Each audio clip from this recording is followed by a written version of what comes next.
I'm Nima Rajan. A spokesman for Justin Trudeau says the Prime Minister spent hours speaking with residential school survivors yesterday. This in order to get advice on how Canada should move forward in reconciliation efforts. Meanwhile, Mr. Trudeau is under fire for spending part of Canada's first National Day for Truth and Reconciliation flying to Tofino, BC to join his family. The Prime Minister's itinerary for the day initially said he would be in private meetings in Ottawa. That was later updated on the Prime Minister's office website to say he was in private meetings in Tofino. His office is denying Mr. Trudeau used the day as a holiday. Statistics Canada says the economy shrank 0.1% in July, following a 0.6% rise in June. While the majority of sectors the agency tracks grew in July, declines in sectors such as agriculture and manufacturing more than offset any gains. Crop production, except cannabis, was at its lowest level since November 2007. Leading the gains in July was the accommodation and food services sector, which has taken the brunt of public health measures restricting in-person services and travel. Passenger disobedience, rudeness, and aggressive behavior is on the rise and directly impacting the health and well-being of airline employees. That is from unions representing flight attendants at the country's major airlines. Flight attendants are said to deal with hostile passengers daily who refuse to comply with the federal requirement to wear a face mask on an airplane. Transport Canada data shows a spike in incidences of passenger non-compliance.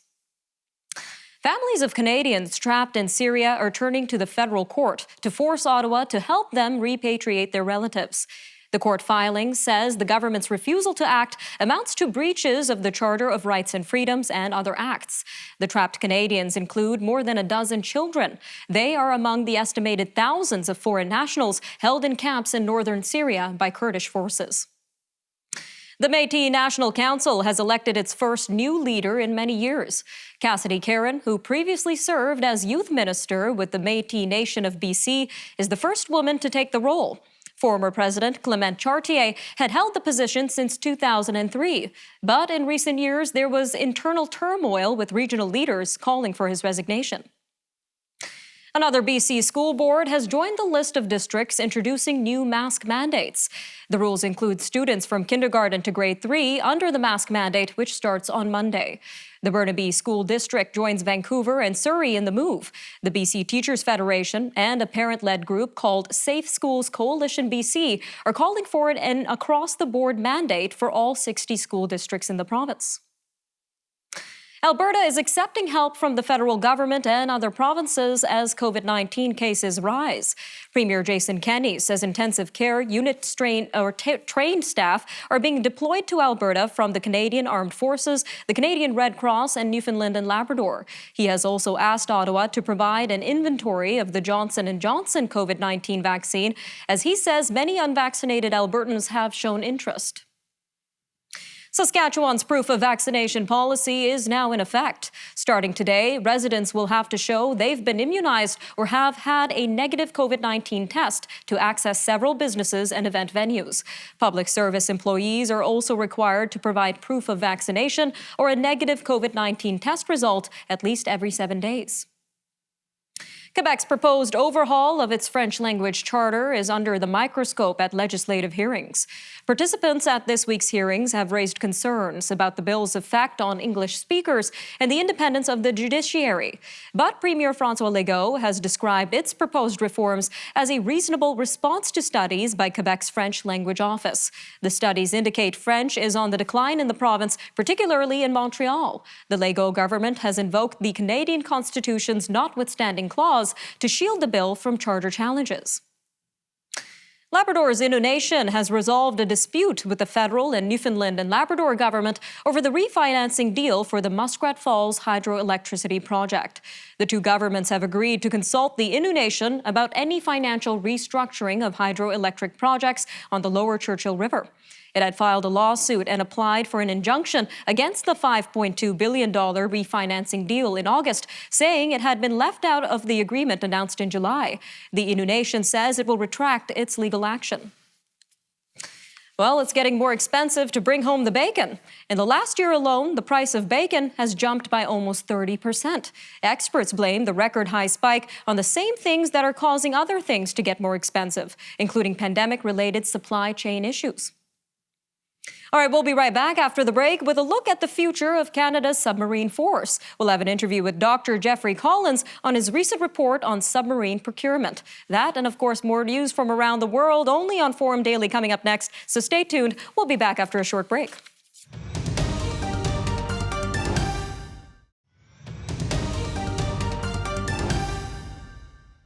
A round of free trade talks between the European Union and Australia have been postponed. This follows a dispute over the Australian government's decision to cancel a multi-billion euro French submarine deal. Australia signed a 2016 deal with a company that was majority owned by the French state for 12 diesel-electric submarines. The government canceled the deal last month as part of an alliance with the United States and Britain, known as AUKUS. This deal did not include Canada, which is leading some to wonder about the future of Canada's submarine force. The Macdonald-Laurier Institute recently came out with a paper on the issue titled Deadline 2036. And with us to take a deeper dive into the future of submarines in Canada is the author of this report, Dr. Jeffrey F. Collins, leading defense policy and procurement expert. Sir, welcome to Forum Daily. Thank you. Happy to be here. Now, submarines are really making media headlines these days, sir. We have the AUKUS agreement, we have the French and Greek defense deal. What strategic value do they bring to the Royal Canadian Navy in particular? For sure. I like the old maxim, there will always be a submarine in your waters, either yours or someone else's. And in a situation in Canada with the world's largest maritime domain, with the longest coastline, second largest continental shelf, we have a lot of water, a lot of resources, and a lot of territory. And so what the submarine brings to the table is an ability to monitor that territory and not be able to be detected. That is the key point of a submarine. We often think of submarines of shooting torpedoes and stuff, but the modern submarine is really an intelligence asset. That's probably the strongest capability it brings to bear. The advanced sonars that submarines are equipped with have the ability to monitor many miles of territory underwater, and with making them very hard to detect. So for Canada, it's unfortunate the nature of submarine operations is that they're classified, but the very nature of the submarine fleet, from what we know publicly, is that they've been brought to bear in helping monitor our sovereign territory, including with fishing disputes back in the 90s against Spain. All right, sir. Now, this AUKUS deal involved Australia dropping a contract for diesel-electric subs in exchange for nuclear-powered ones. So what are the functional differences between the two types of submarines? For sure. That's certainly at the heart of the debate. Nuclear submarines, by the very nature of running in nuclear reactors, they tend to be larger, so they have larger displacement. So in one sense, they have more crew comfort. But more importantly, they have the ability to travel hypothetically without limit. As long as the reactor is running, they can keep moving, and of course can dive deeper. And because of their size and displacement, they can actually puncture through Arctic ice. For Canada, we operate diesel-electric submarines. We always have. Diesel-electric submarines are smaller, and at the same time, though, they're quieter. They can run on battery power underwater, but the challenge in which separates them from nuclear submarines is that diesel have to break above the water every so often to run their engines to recharge the batteries. And of course, a submarine above water is exposed, so there's a vulnerability there that nuclear quite don't have. But it's all about the trade-offs you have in your fleet. All right, sir, just about 2 minutes left here, but your paper, Deadline 2036, advocates for updating Canada's submarine systems. So what are some of the main reasons for Canada to upgrade and expand its submarine force? I think there are really four. First is that, back to my earlier point, but just the huge maritime territory we have. We're now at the focus of geopolitical interest. The Arctic, again, is now returned to almost a Cold War pivot point where you have not only just the Russians building up their military capacity in the in the Arctic, but China has been increasingly expressing interest of having ice-capable submarines. And so now we have more interest in literally in our own backyard. The second is that the U.S. is looking for more reliable allies. That's what the AUKUS deal really indicates. Who's actually going to pony up cash and have the capabilities to work with America? You can't just simply say we're an ally anymore. I would also say that the explosion of relatively cheap anti-ship missiles makes surface vessels quite vulnerable, therefore putting more onus on submarine capabilities. And finally, is the large growth of China's fleet. China's building more and more submarines, but they're also building a large surface fleet, 3 aircraft carriers, possibly 4 to 6 in the next decade. So it's becoming a very competitive world out there on the ocean seas, and it's something that we haven't really seen in many, many decades. All right, sir, just about 30 seconds left here, but we mentioned we were left out of the AUKUS negotiation and the French and Greek defense deal. So what are Canada's options for procuring submarines? Yeah, we can either build here domestically, which would be very expensive, but it's an option under a national shipbuilding strategy. We could partner with an existing builder overseas and split the production, or we could have a builder in another country build our submarines for us, and then we pick them up and bring them over. Those are really the 3 options we have. All right, Dr. Collins, thank you again for joining us today on Forum Daily. We really appreciate your insight. Appreciate it. Thank you. All right, stay tuned. We'll be right back after the break with a look at kindness on campus. An interview with Dr. John Tyler Binfet of UBC Okanagan coming up next.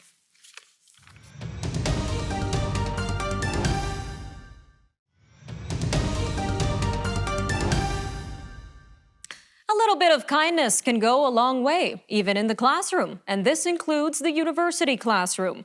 A study by Dr. John Tyler Binfet and Dr. Sally Stewart at UBC looked into how including a kindness assignment in an undergraduate course impacted students.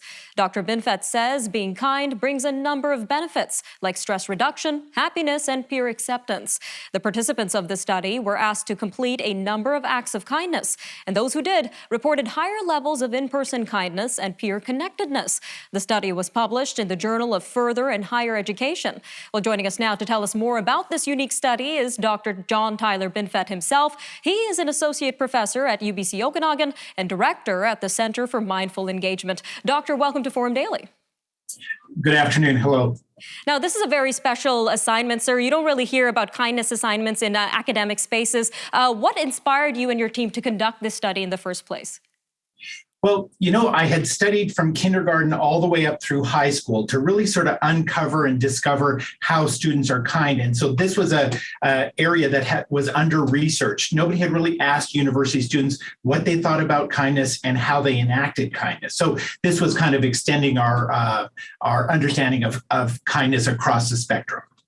And how was this study conducted? Can you tell us about the specific kindness assignment you administered? Sure. It's a sort of a standard format. You can either ask participants to go backwards and recall kind acts they've done, but we did one looking forward, and we had students plan a series of kind acts, and then they had to deliver them over the course of 1 week. And so that was sort of the structure and methodology. And what's really unique about this study, it was embedded in a course. So it wasn't a study run in a laboratory outside where students had to sign up. It was just incorporated within regular expectations within a course. And that was kind of an innovative component to this. And can you tell us about what the students did for this assignment and how they reacted to the study overall? Well, it really wasn't hard to convince them to participate in the study. They really sort of bought in. We had strong buy-in. Over 73%, I think, adhere to all the protocols. And they planned a series of kind acts, and it was really interesting that they really did strong perspective taking. University students were able to understand others' situation, and they would sort of tailor their kind act to meet the needs of others around them. And in communal housing especially, we saw a lot of helping other roommates or helping the dorm as a collective. And so that was really refreshing to see that students really are willing and able to contribute to their learning environment.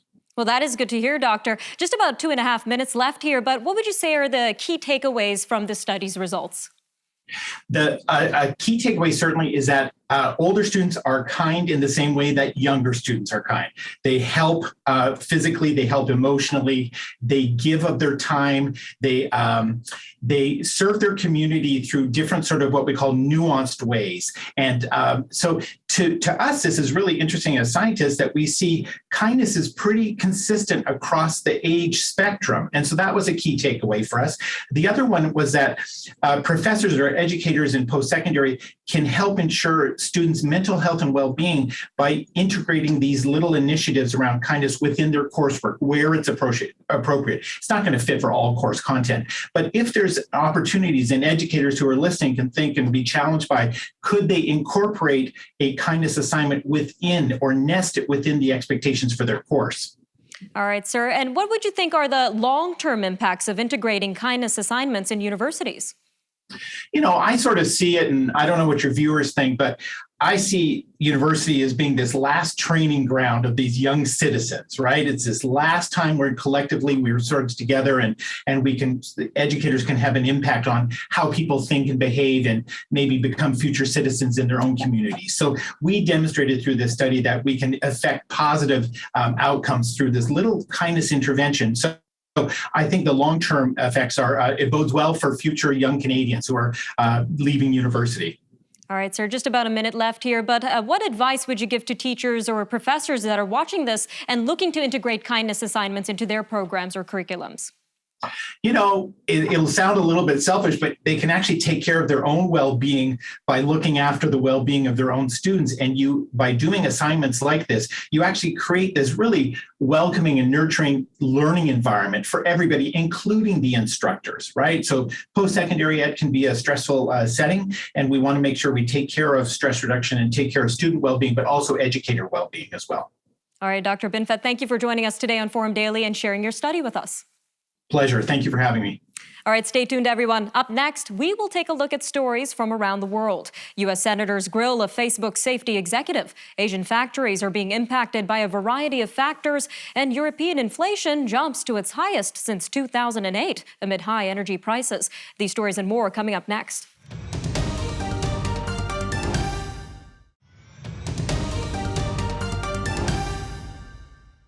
Senators fired a barrage of criticism yesterday at a Facebook executive. This was over the social networking giant's handling of internal research on how its Instagram photo-sharing platform can harm teens.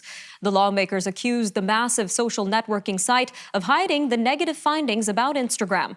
But Antigone Davis, Facebook's head of global safety, defended Instagram's efforts to protect young people who use the platform. A number of issues are taking a toll on Asian economies. This includes shortages of power, computer chips, and other parts, rising shipping costs, and shutdowns of factories to battle the pandemic. Data released on Thursday showed Japan's factory output slowed, while China's manufacturing outlook weakened. Japan's Suzuki Motor Corporation became the latest automaker to idle production lines for a few extra days due to shortfalls in components. While some countries are beginning to ease emergency health measures, others are reimposing measures. It is adding uncertainty to the outlook for regional and global economies. The European Union Statistics Agency says higher oil and gas prices helped to push annual inflation to its highest level in over a decade. Eurostat reported on Friday that inflation came in at 3.4% for September. This is up from 3.0% in August. This was boosted by a jolting 17.4% increase in energy prices. The overall inflation level is the Eurozone's highest since 2008. Ethiopia says it is kicking out 7 United Nations officials whom it accuses of meddling in the country's internal affairs. This as pressure grows on the government over its deadly blockade of the Tigray region. The expulsions are the government's most dramatic move yet to restrict humanitarian access to the region of 6 million people after nearly a year of war. UN Secretary General Antonio Guterres said he is shocked by the government's announcement. German prosecutors say they are investigating a Turkish man arrested in Dusseldorf on suspicion of spying for Turkish intelligence. Federal prosecutors said they are investigating the arrested man on suspicion of espionage and a violation of weapon laws. They said Friday there are indications that Ali D collected information on supporters of the Gulen movement for Turkey's MIT intelligence service. Turkey has blamed U.S.-based Muslim cleric Mr. Gulen for an attempted coup in 2016. Mr. Gulen rejects the accusation. Iran's national army has begun exercises near its border with Azerbaijan. Iran is increasingly skeptical of Azerbaijan's ties to Israel and Western powers. State TV reported that artillery, drones, and helicopters will participate in the drills. The exercises come amid escalating tensions along the border. Iran is wary of Azerbaijan in particular for its deep military cooperation with Israel. Police in Hong Kong halted a 4-person pro-democracy protest on China's National Day. The 4 members of the opposition party, League of Social Democrats, had tried to march to a site on Friday. It was there that the official National Day celebration was being held. They were surrounded by officers who blocked their progress. Hong Kong's government has banned most protests and employed a new security law to detain activists. Nigerian President Muhammadu Buhari says he has directed that the ban on Twitter's use will be lifted. However, this will work only if the social network meets some conditions, including Twitter's registration and positive use in Nigeria. The ban, which took effect on April 5th, was announced after Twitter deleted one of Mr. Buhari's posts. However, Nigeria says it suspended Twitter for national security reasons. Newly retired boxing star Manny Pacquiao has filed his candidacy for the Philippine presidency. This was at the start of the registration period for the May elections. Restrictions were in place at the registration venues. Still, hundreds of fans and supporters holding Mr. Pacquiao's portrait and Philippine flags line the street leading to the registration center in Manila. Many expect the race to succeed President Rodrigo Duterte to be crowded and politically hostile. Mr. Duterte himself plans to seek the vice presidency in a move that whipped up a constitutional debate. Dubai is opening Expo 2020 in an extravagant ceremony that was delayed a year by the coronavirus pandemic. The event will last 6 months and has over 190 countries taking part. Yesterday's opening ceremony saw performances by hundreds of singers, dancers, and acrobats. The site's central Al Wasl Dome, made of steel and weighing the equivalent of 25 blue whales, became a 360-degree screen showing images of the desert and nature to the audience. Anga Daryani has invented a filterless outdoor air purifier that collects air particles and matter with a collection chamber that only needs changing every 6 months. This was in an effort to spare cities like Delhi from air pollution. All right, that'll do it for your look at national and international news. I'm Nima Rajan, and this was Forum Daily. We'll see you next time.